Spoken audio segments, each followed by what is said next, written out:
နဲ့လူတွေကရန်သူအုပ်ကြီးစီကိုဦးတည်လာနေတဲ့အခါရှော့တွေတဲ့အတော်ထူးဆန်းနေပါတော့ရင်ပိုရီအဖွဲ့သားတွေကလည်းစုချင်းငွေတန်း400တန်ခေါင်းကသူ့ဟာငါဟာတဲ့ပေါင်းဟင်းနေကြပြီးတော့လူပြီးကိုတိုက်ခိုက်ဖို့ဝိုင်းလာကြတဲ့အခါလူပြီးကခွန်ခွာရဟာကီကိုတုံးလိုက်ပါတော့ရဲ့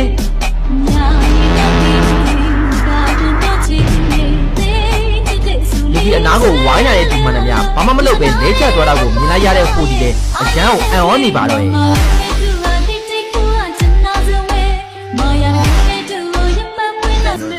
အကောင်းဆုံးနေညာကြီးကိုတောက်ကွန်မန်တီတက်ခိုက်တဲ့တွေကိုမိုမိုရှိတီရတယ်စုစုကီဆိုတဲ့နာမည်နဲ့နှစ်ယောက်ပြန်တီးပြနေပြီမဲ့ငယ်တွေကွန်မတ်စ်ကိုစဆဲတိကျတဲ့ကျွမ်းကျင်မှုတွေကြားမှာဒီနှစ်ကောင်ကလုံးဝ short တက်လို့မရဘူးဆိုတာနားလည်သွားပါတယ်အဲဒါကြောင့် KCT ရဲ့ weapon တွေနဲ့ပါခုခံနေမယ်တစ်ချက်ပြီးတစ်ချက်အတီးခံရရင်နှစ်ဖက်တစ်ဖက်ရဲ့ထပ်ပိုင်းပြတ်နေတဲ့နေရာစီရောက်သွားကြပါတယ်ဒါပေမဲ့အဲ့လောက်နဲ့တော့မပြီးသေးပဲစဆဲရဲ့ lightning chakra ပေါင်းဆက်ထားတဲ့ဖူမာ shadow shuriken ဂျူစုကိုဝါယာတွေနဲ့ကျွမ်းကျင်စွာသုံးကြနေပြီမိုမိုရှိတီရတယ်အားလုံးကိုကာကွယ်လိုက်နိုင်ပြီမဲ့မြေအောင်ကနေနောက်ထပ် shuriken တစ်ခုကပြင့်နေနိုင်ပါတယ်အဲ့ဒါကတော့တစ်ချိန်က the best skill လို့သုံးကြခဲ့တဲ့အတိုင်း Rasen Shuriken နဲ့ Naruto ဖြစ်နေရဲ့ဒီသူပြစ်လိုက်တာကဂျူစုမဟုတ်ပဲဆက်စစ်အသွင်ပြောင်းလာတဲ့ Sasuke ဖြစ်နေခဲ့ပါတယ်။တတိမလို့တဲ့ Momoshiki ကတန်ကြိုးတွေနဲ့တုံးလိုက်ပြီးပဲ Sasuke ရဲ့ချက်ချင်း Rinnegan နဲ့နေရာချိန်ပေးလိုက်ပြီး Naruto ရဲ့လက်တီကိုအားရပါရစားလိုက်ရရဲ့ပြီးချီပါကူထန်ဆဲဂျိုးတဲ့အခုကန်ဒီချင်းလို့အမည်ရတဲ့ဂျူစုနဲ့ပါချက်ချင်းစီးခံလိုက်ရပါတယ်။ဒါပေမဲ့ Otsutsuki ဆိုတာကလည်းညသမိုင်းတစ်လျှောက်နဖယာနီနီကျန်းတဲ့ကောင်တွေဖြစ်တဲ့အတွက်အဲ့လောက်နဲ့တော့အနိုင်ယူလို့မရသေးပဲ။ Inukai Takeru no Mikoto လို့ခေါ်တဲ့ဒန်နာအီလာဂျူစုနဲ့ပါပြန်သိမ်းနေရကြောင်း Naruto ကသူ့တကယ်ချင်းအချိန်ကြီးကယ်လိုက်ရပါတယ်။ Momoshiki ရဲ့နာဘာကြောက်ရွံ့မှုကို Kurama Tevis ပေါင်းနဲ့ပြန်သိမ်းပြီး